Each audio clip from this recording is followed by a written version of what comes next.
All right, I will call this meeting of the Senate Judiciary Committee to order. Will the Secretary please call the roll? Senator Flores? Present. Senator Orenshaw? Here. Senator Lang? Senator Wynn? Senator Hansen? Senator Krasner? Senator Ellison? Chair Scheibel? Here, thank you so much. Everybody is present.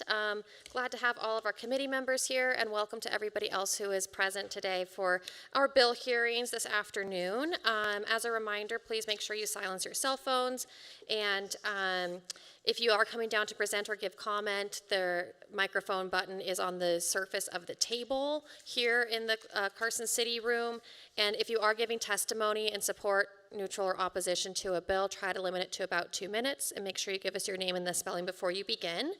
I think that's all the housekeeping I have to remind you of today, and we will go ahead and take our bills in order unless anybody jumps up and down and gives me a good reason not to.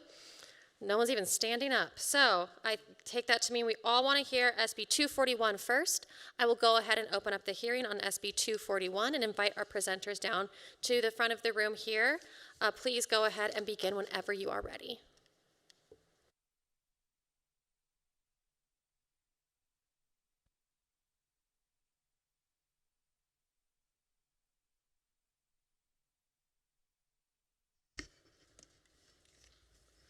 Good afternoon, Chair Scheibel, Vice Chair Flores, and members of the Senate Judiciary Committee. For the record, my name is James Orenshaw. I represent State Senate District 21 in Clark County. I'm here today to present the bill which revises provisions related to juvenile justice and juvenile probation. Senate Bill 241 was requested by the Joint Interim Standing Committee on the Judiciary based on recommendations presented to the committee at a hearing held on April 26. The presentation was from the Juvenile Division of the Clark County Public Defender's Office. Chair Scheibel, want to disclose that I am a Deputy Public Defender at the Clark County Juvenile Public Defender's Office. I discussed my employment with the Public Defender's Office with the Legal Division of the Legislative Council Bureau, and their advice to me is that pursuant to Rule 23, they feel that I do have a conflict on Senate Bill 241 and that I do need to disclose that conflict, but through my discussions with the legal division, they do not feel that I need to abstain from voting on the bill or advocating for the bill. So I have talked to them, and they have said that as this does not affect me differently than any other attorney who practices in juvenile courts, represents children in front of delinquency courts, that I am allowed, pursuant to Rule 23, to advocate, participate in discussions, and to vote on Senate Bill 241. With that disclosure, committee, I'd like to discuss Senate Bill 241. The bill makes a few changes to statutes regarding juvenile probation. Specifically, Senate Bill 241 does 3 things. It removes a provision allowing the stacking of probation sentences. It allows the termination of probation if all requirements except restitution have been met, but does not remove the requirement for the child and their parent or guardian to pay off the restitution. And 3, it mirrors certain probation statutes to existing youth parole statutes to ensure that a juvenile is afforded due process before the child's probation can be revoked, resulting in possible time in a juvenile detention facility, possible commitment to a youth correctional facility, or another out-of-home placement under the orders of the juvenile court.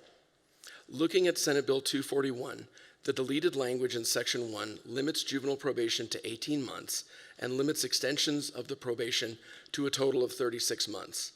According to testimony provided during the interim, it was the intent of stakeholders supporting Senate Bill 415 from the 2023 session to prohibit courts from stacking 18-month upon 18-month sentences if the child was adjudicated of more than one offense at the time of disposition.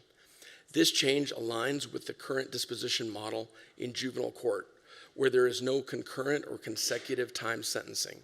Therefore, removing this language will clarify the law and allow the court to place a child on probation for up to 18 months or extended probation totaling 36 months, regardless of how many offenses have been adjudicated at the time of that child's disposition. This does not mean that if a child is arrested for a subsequent offense, that the court would be limited to that original 18-month limit. Subsection 8 of Section 1 authorizes the juvenile court to terminate the period of probation of a child who has failed to make full restitution but has otherwise fulfilled the conditions of his or her probation. This revision does not vacate or waive the restitution order. Instead, the youth would no longer be under probation supervision because of the inability to pay off the restitution during that period of probation supervision. However, the child and their parent or guardian would still be subject to a civil judgment when they turn 18 years of age if there is a remaining restitution balance for the victim. Testimony provided during the interim indicated this revision will lower caseloads in the juvenile justice system, enabling them to more adequately manage the youth who need supervision in the community. Subsection 10 of Section 1 requires the juvenile court to hold a hearing before suspending or modifying or revoking the probation of a child who violates the conditions of probation. Section 2 ensures that a juvenile is offered the same rights under probation as is available in a parole proceeding, a youth parole proceeding.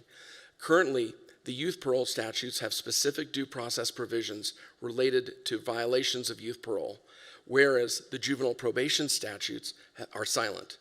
If you look at Section 2, you will see it establishes a procedure to be used by the juvenile court when a child violates the conditions of his or her probation, which is similar to the procedure established for violations of youth parole.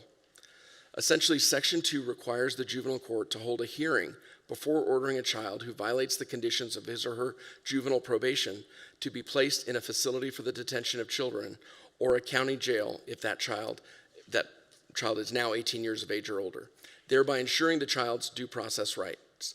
That concludes my overview of the bill, Chair Scheibel, and just off comment, certainly as a practitioner in juvenile court, a lot of the clients I represent, a lot of the children, if they have an attainable goal they can reach and say, I complete my classes, I complete my community service, I complete every other order that the judge gave me, I think it means a lot to the clients I represent, as opposed to, because of the restitution, possibly having probation get extended and extended.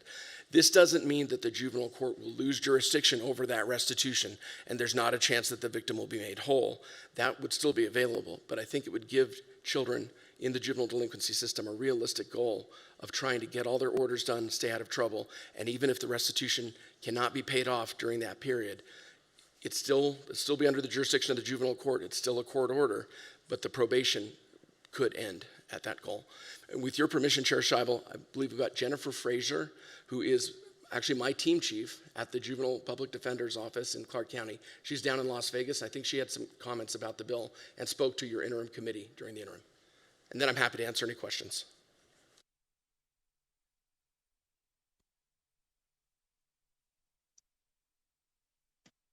Good afternoon, Chair Scheibel and members of the Senate Judiciary Committee. My name is Jennifer Fraser, Jennifer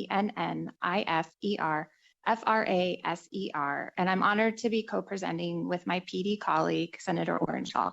His remarks and explanations of the bill were spot on. I would just like to add that being a practitioner in juvenile court means we almost exclusively rely on Title V, Chapter 62 of the NRS. Juvenile court itself is a statutorily created court system, and there's very little case law out there to provide guidance when it comes to both procedural and substantive legal issues within our specialization. This became even more obvious when our long-term juvenile court judge, Judge Voigt, retired in spring 2020.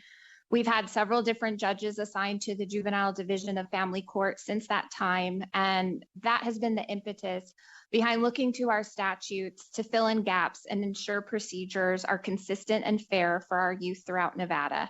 You quickly become aware of the need for change and improvements when fresh sets of eyes start interpreting existing statutes and practices. All of the changes highlighted in SB 241 will help ensure our youth are afforded due process when it comes to possible probation revocations, ensure they are not placed on probation for excessive lengths of time, and guarantee that a child can successfully earn termination from probation after putting in the hard work, although they might not have the financial means to quickly pay off their restitution. I really appreciate the opportunity to present these issues and ideas to the Joint Interim Committee last year and for the opportunity to be here today. Thank you.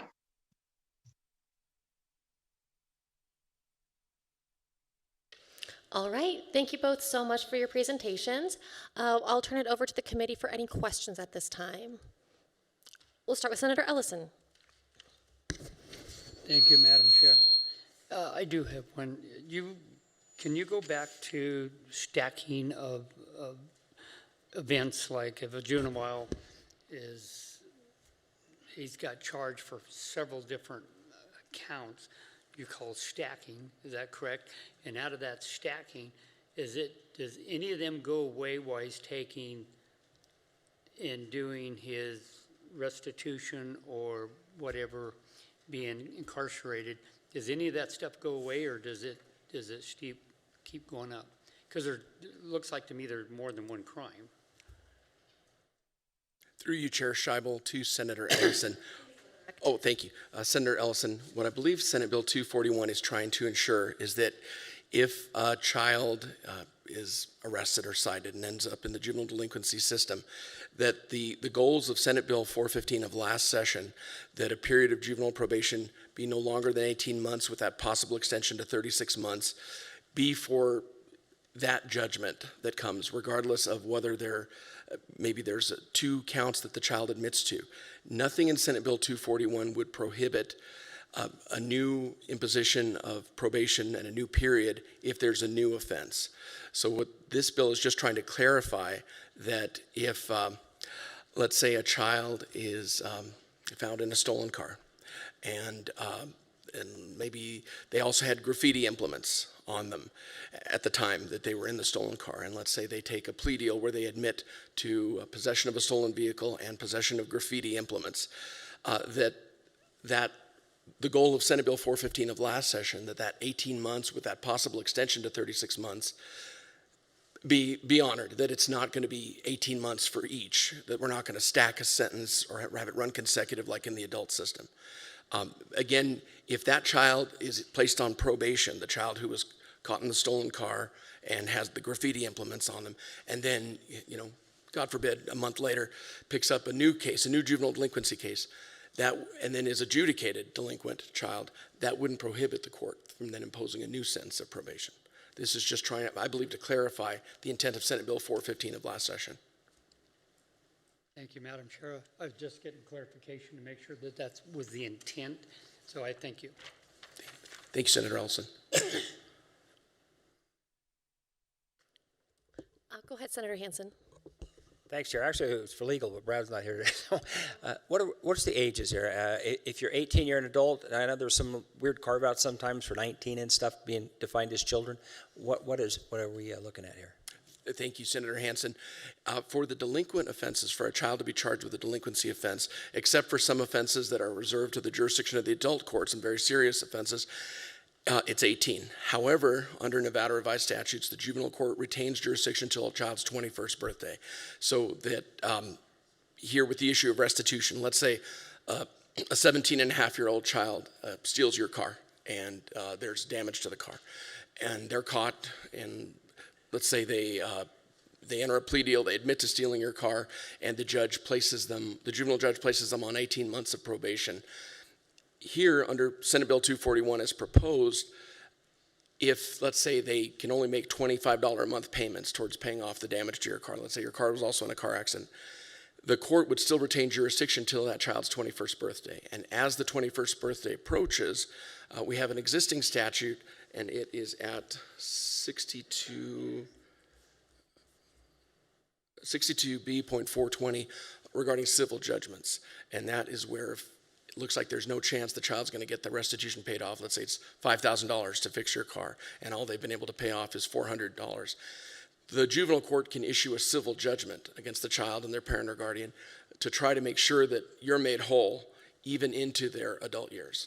And that judgment is something that you could pursue as the victim. Okay, no, because when we use the word child, in my mind, it's like 12 and under or something. So there's a window there. It can be some pretty, adult or very, very close to adult children. So, all right, well, thank you very much. Thank you, Senator Hansen. Senator Krasner. Thank you, Chair. Thank you for your presentation. Just one quick question. Would this include murder or rape? Senator Krasner, The murder charge, that, depending on the age of the child, would be in the jurisdiction of the adult court. On the sexual assault charge, again, depending on the age of the child, that also would be in the jurisdiction of the adult court. If there was something under the jurisdiction of the juvenile court, depending on the age of the child, and of course the district attorney might try to seek certification. If the case remained in juvenile court, and then the juvenile court could order restitution, yes. Thank you. I just have a quick follow-up to that.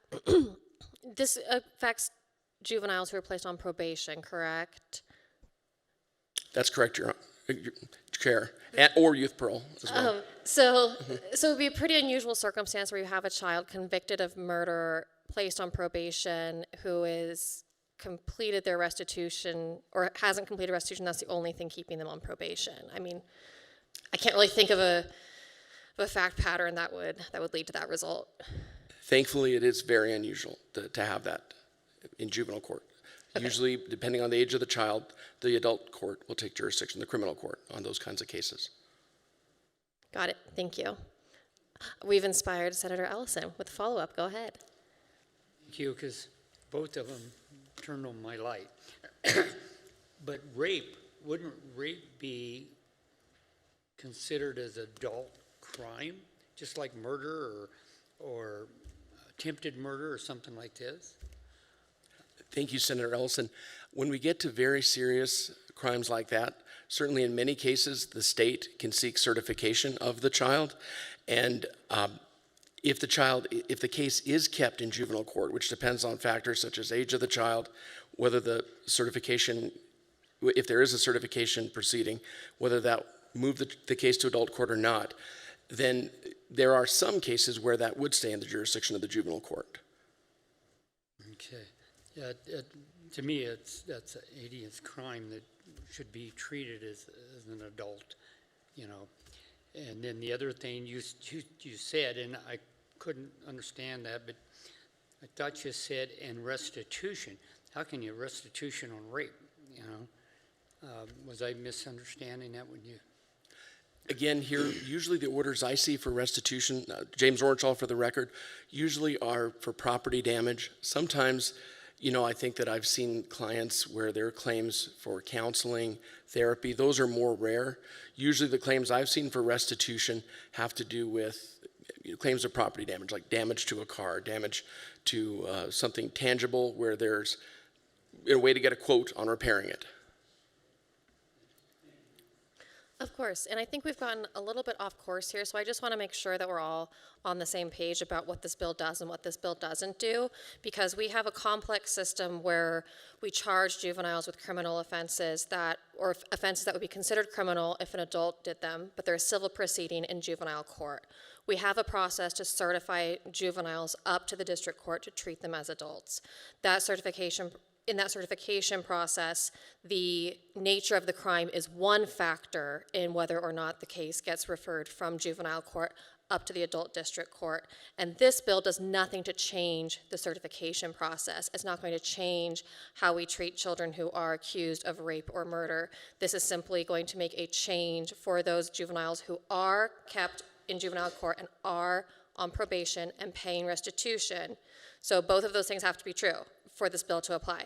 The juvenile has to be kept in juvenile court. I guess there's three things. The juvenile has to be kept in juvenile court, they have to be granted probation, and they have to be paying restitution. Those three things all have to be true in order for the provisions of this bill to apply. Is that right? Chair Scheibel, you're right, and thank you for clarifying that. I think maybe I went off course talking about certification. This wouldn't change any of those issues. This deals with trying to make sure there's an attainable goal for a child on probation to try to get all their orders done, stay out of trouble, and then if there is still restitution owing, trying to make sure that that gets paid off, the victim's made whole, but that there's that attainable goal and date on getting probation done. Thank you. All right. I'm not seeing any other questions from the committee, so we will move to testimony in support of SB 241. Anybody wishing to provide support testimony is invited down to the front of the room in Carson City and Las Vegas. And please go ahead whenever you're ready.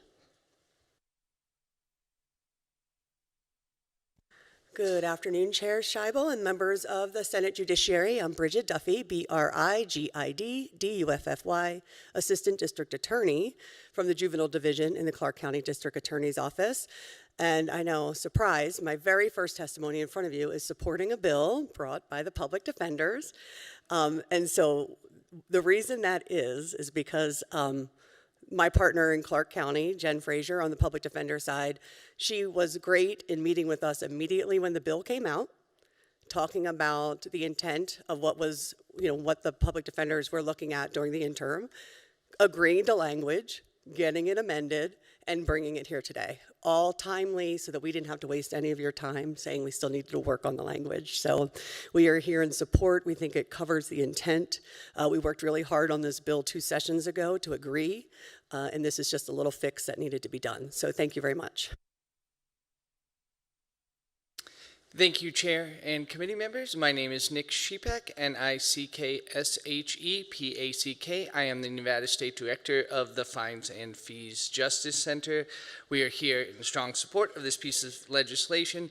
Often, the only difference between a juvenile being able to pay their restitution in full over a set period of time is the wealth of their parents, and a juvenile should not simply be punished with longer supervision due to the fact that they do not have parents as wealthy as another who was charged with the same offense. This bill addresses that beautifully, and we ask you for your support.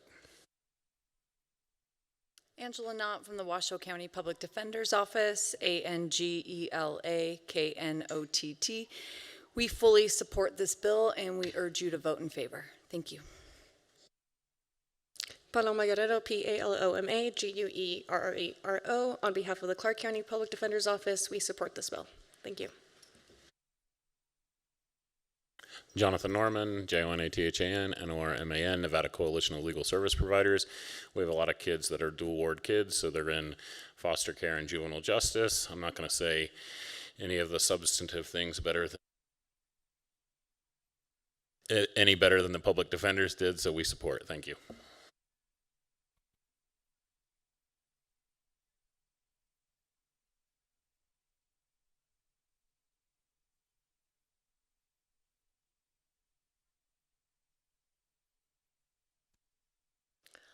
Okay, I don't see anybody else coming to give support testimony in person, so we'll go to the phones, please, for support on SB 241. Thank you, Chair. If you would like to testify in support of Senate Bill 241, please press *9 now to take your place in the queue.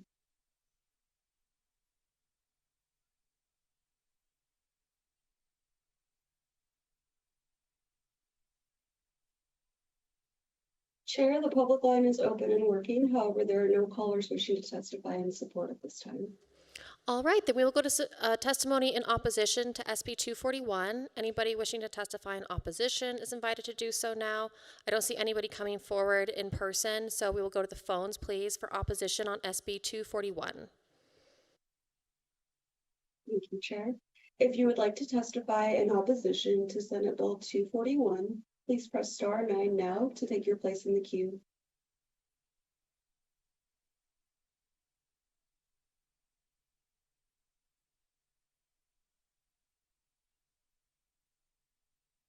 Chair, the public line is open and working. However, there are no callers wishing to testify in opposition at this time.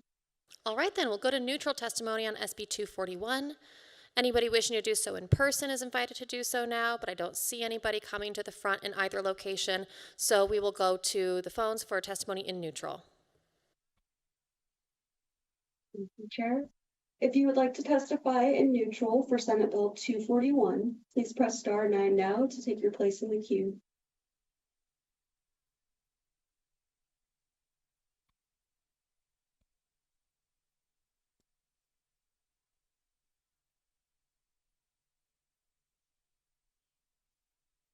Good afternoon, Chair Scheibel and members of the Senate Judiciary.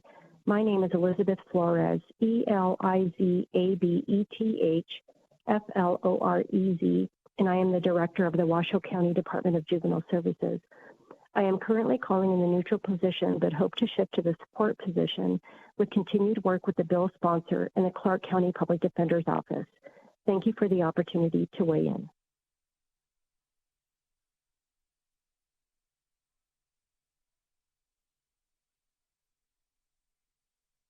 Thank you, Chair. There are no further callers wishing to testify at this time. All right. Senator Orenshaw, do you have any closing remarks? And as you make your way down here, I just wanted to clarify, we do have a proposed amendment from the Public Defender's Office. I think Ms. Duffy referenced it in her testimony. Just wanted to confirm for everybody that the amendment that's reflected as an exhibit to this meeting is the one that has been agreed to by all of the parties. For the record, James Orenshaw, Senate District 21, Chair Scheibel. I believe that's the case. Yes, that amendment is supported by all of the parties. Thank you for allowing me to present Senate Bill 241. Again, I was not a member of the Interim Committee on Judiciary, but I believe it's good policy, and certainly on behalf of my clients, I think having an attainable goal that's reachable is more motivation to try to be successful, to stay out of trouble, get your orders done, and even if there is still that restitution knowing you could terminate probation and get on to kind of being a normal teenager again. And, there's still the jurisdiction of the juvenile court to try to get that paid off. And I think this bill accomplishes that. So thank you very much, Chair. And thank you, members of the committee. And thank you. That concludes our hearing on SB 241. We'll now open up the hearing on SB 256 and invite our presenters down to the front and go ahead whenever you're ready. Or presenters down to the front here. Oh, all of you guys are here. Excellent. Thank you, Rochelle Wynn from Senate District 3. I am going to keep this brief, and then I'm going to turn this presentation over to two other very capable people. First, I have here to my right, Janice Wong. She is one of my interns. She is a senior and majoring in political science at UNR, and I appreciate that she agreed to step in pretty last minute to cover this bill and do this bill presentation. And she will be joined by one of my law school classmates, Darren Dorsey, who is also the executive director of the Association of Gaming Equipment Manufacturers. And I will relieve myself of the space and have him come down here and take my place. And I will let them begin when they're ready.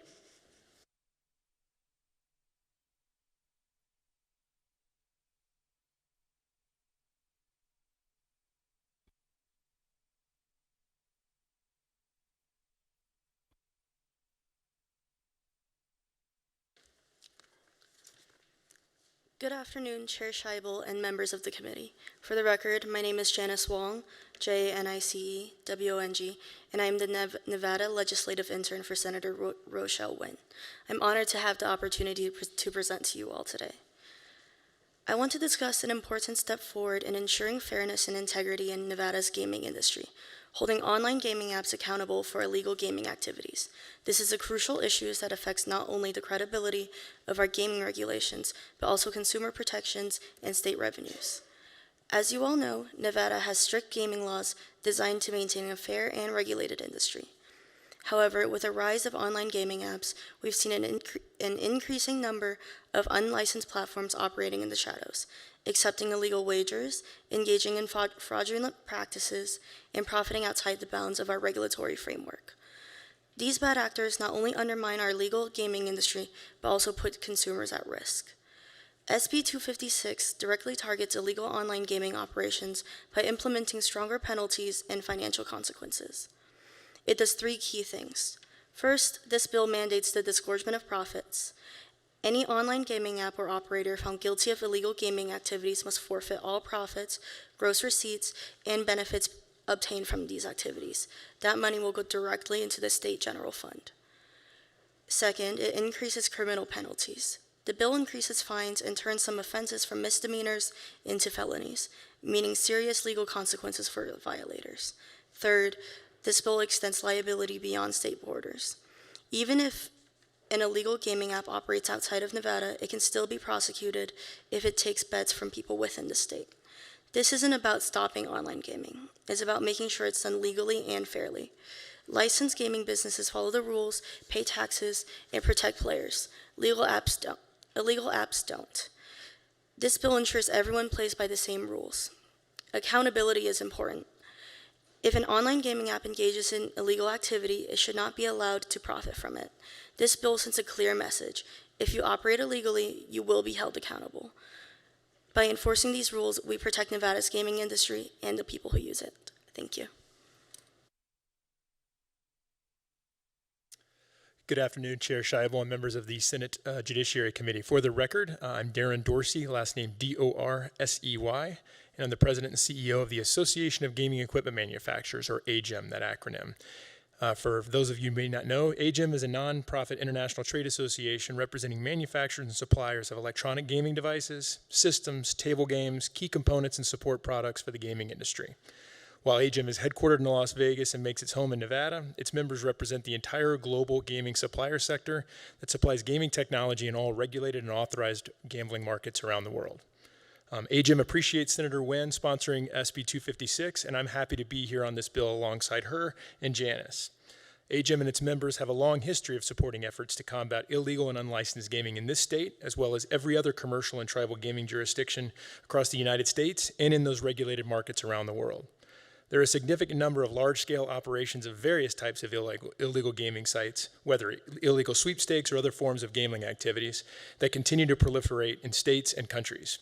And it seems that problem is only growing, not getting smaller.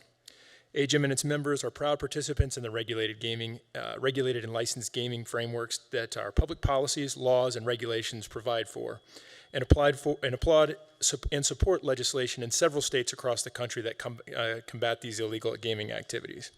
We welcome any and all support in our core industry, whether from our key members with brand names that you may recognize in Nevada like Light & Wonder, IGT, Aristocrat, Konami, from those operators here in Nevada and elsewhere, and our association friends at groups such as the American Gaming Association and many, many others. This is an issue that hurts licensees and the public alike without benefiting anyone. Fortunately, the Nevada Gaming Control Act and the regulations of the Nevada Gaming Commission already prohibit these illegal gaming sites in Nevada. SB 256 is a straightforward bill that aims to add the penalty of disgorgement to the tools the Gaming Control Board already has to fight illegal gaming. We believe that makes sense, as the disgorgement of profits from illegal activity is yet another avenue that will help punish illegal operators who come to Nevada. We also hope the enactment of SB 256 will discourage illegal operators targeting Nevada residents in the first place. I would like to note that we have had discussions with representatives at the Gaming Control Board regarding 256 and its language, and we believe that the Gaming Control Board does not have any concerns with what SB 256 proposes to do. Janice certainly did a great job of covering the provisions of the bill. If you want me to, Chair, I can quickly go through the provisions of the bill section by section, or I can happily just simply answer any questions you and the committee may have. However, AGEM can best assist you and the committee is certainly agreeable with us. I think we're ready to move on to questions. Members of the committee, do you have any questions? Senator Hansen. A couple. In an average year, what's the dollar amount we're talking about, roughly? If we're talking about for purposes of Nevada, I would think that you're probably in the millions and tens of millions, possibly. But when you talk about this product on a national level, it's the Bs. Hundreds of millions or possibly Bs, and especially when you go worldwide. Wow. Whole new revenue source for the state. I shouldn't think of it that way. But another question, the use of the word disgorge, to me that's kind of a polite way for, say, vomit. Why disgorge? Because rather than a set number, maybe specifically of a particular fine amount or a set amount for that activity, it's also all of a tool that gives the regulatory authorities and law enforcement the ability to basically take away any of the ill-gotten gains or profits or revenues that might be derived from that illegal activity. It's an additional tool in the toolbox that really can punish and deter that conduct, Senator. Okay, it's got a legal definition then. Okay. Yes, Senator. No, I was just wondering. No, sounds like a very interesting bill. I had no idea that the scope is that big. Now, how do we, as the Nevada Legislature, have jurisdiction over crimes that may have occurred in other areas of the United States? That would be activity, but this is specifically talking about activities that are targeted within the state borders of Nevada, at Nevada residents, at Nevada victims. So it's still exclusively something that happened in Nevada then. 'Cause you mentioned, you're talking hundreds of millions across the country, but when it comes to actually enforcing this and getting the fines potentially into the state general fund, then we're still talking pulling money that the illegal activities could occur in, back east in Atlantic City or somewhere, but we could still somehow get it disgorged into Nevada? I wouldn't want, from a technical nature, it would be activities that are involve or directed at Nevada residents or people within the state of Nevada when those activities occur. Okay, very good. Thank you, Madam Chair. Go ahead, Senator Ellison. Thank you, Madam Chair. I think you did a wonderful job, by the way. Question I do have, how many of these, could you put a number per year that's actually caught? And then the other question I had is said on page 3, line 4, or 3, a $10,000 fine. It seemed like to me that's like peanuts compared to what they're stealing from the public or the state. On your second comment, Senator, I would agree with that, and that's why hopefully the idea of 256 adds disgorgement as an additional tool to deter that behavior. On the first one, I believe the answer is it's very difficult to ascertain because they can come up with different apps, different sites that can be switched on a moment's notice that might be redirected. So it could be hundreds, thousands, and they're coming up every day, every week, whether here in Nevada or elsewhere. Well, thank you for watching this, because I mean this affects our schools and everything else as far as funding goes. Thank you.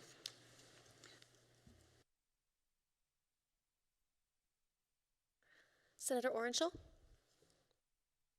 Thank you very much, Chair, and great presentation to Senator Wynn's intern. My question, Mr. Dorsey, when there are prosecutions for this, in the past, is this usually against individuals or against companies overseas? I wonder if you could talk a little more about that. Thank you, Senator Orenshaw. The answer would be more that these are being perpetuated by entities or companies, and that's who these activities are being directed at, and that's the intent here, is that those operators and companies that operate apps, sites, and those activities, so enforcement actions and other offensive tactics that are taken by regulatory authorities are at the companies themselves. Thank you for clarifying that, Mr. Dorsey. Thank you, Chair. Any other questions? I just had a follow-up, kind of two follow-ups on both my colleagues Hansen and Orenshaw, Senators Hansen and Orenshaw. This doesn't change any of the criminal penalties that are currently in law, does it? The answer is no, Senator Chair Scheibel. Okay, and my reading is basically that I agree, disgorgement is a word I don't think I've seen in statute before, even though apparently it exists in statute.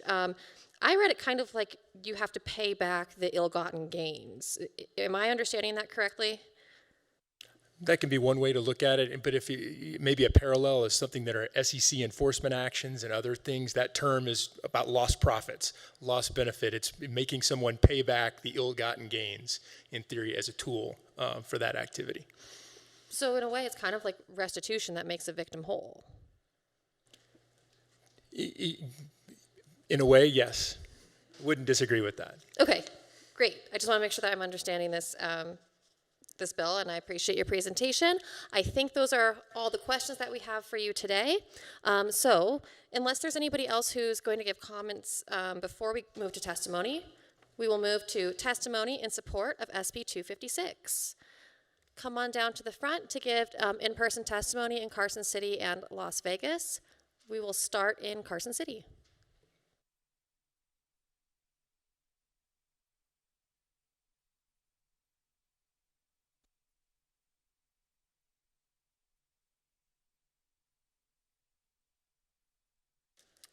Thank you, Chair Scheibel and committee members. Misty Grimmer representing the Nevada Resort Association.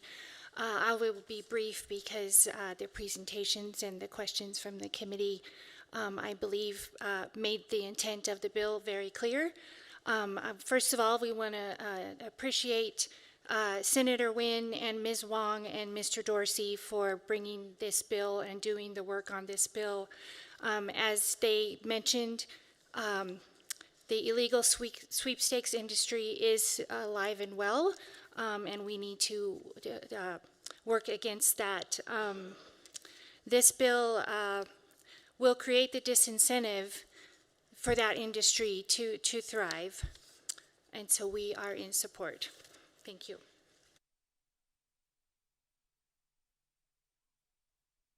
All right, we will now go to Las Vegas for testimony in person in support. Good afternoon, Chair Scheibel. My name is Trey Delap, Treydelap. I'm the Executive Director of the Nevada Council on Problem Gambling. We support SB 256 because licensed regulated gaming operators distribute problem gambling information to their patrons. Around 90% or more of patrons who engage in gambling enjoy the experience. There is no confidence at all that illegal, unlicensed, regulated gaming operators are distributing problem gambling information to their patrons. So disgorgement of any proceeds is a good thing to remedy the illegal gaming operators. While we support the bill enthusiastically, I think our enthusiasm would go up if somehow the funds made their way to the Problem Gambling Fund. I'll leave that to the wisdom of the committee. Thank you.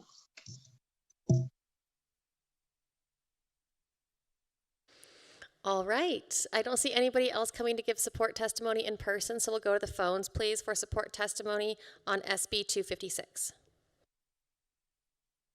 Thank you, Chair. If you would like to testify in support of Senate Bill 256, please press star 9 now to take your place in the queue.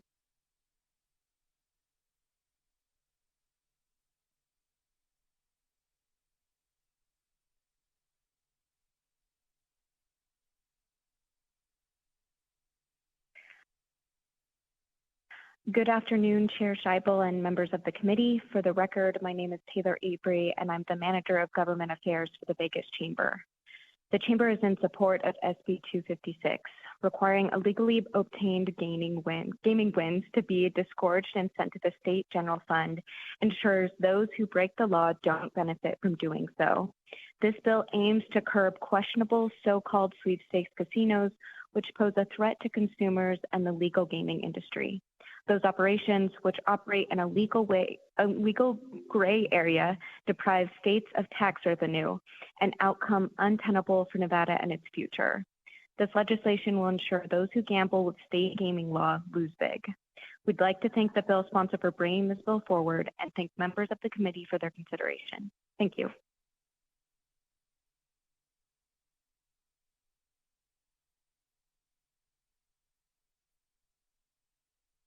Chair, there are no further callers wishing to testify in support at this time. All right, then we will move to testimony in opposition to SB 256. Anybody wishing to give opposition testimony in person here in Carson City or in Las Vegas is invited to do so now, but I don't see anybody coming to the tables in either location. So we will go to the phones, please, for testimony in opposition to SB 256. If you would like to testify in opposition to Senate Bill 256, please press star 9 now to take your place in the queue.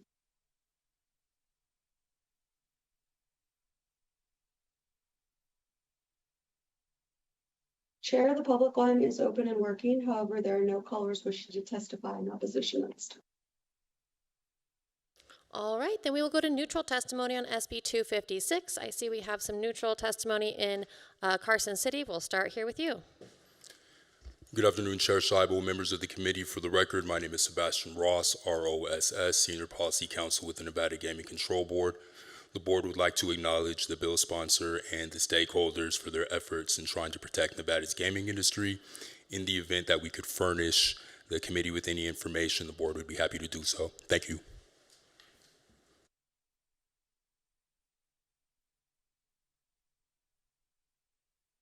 Okay. And I don't see anybody coming to the table in Las Vegas for in-person testimony, so we'll go to the phones, please, for neutral testimony on SB 256. Thank you, Chair. The public line is open and working. However, there are no callers at this time.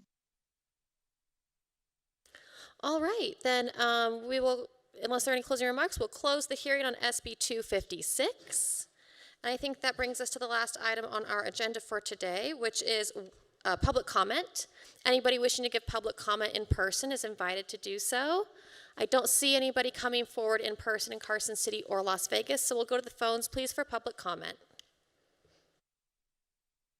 If you would like to provide public comment, please press star 9 now or raise your hand in the Zoom window to take your place in the queue.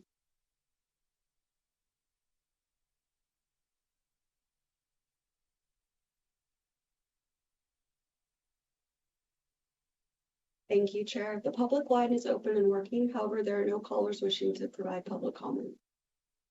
Thank you so much. That brings us to the conclusion of our meeting for today. We will be back same time, same place tomorrow. Until then, we are adjourned.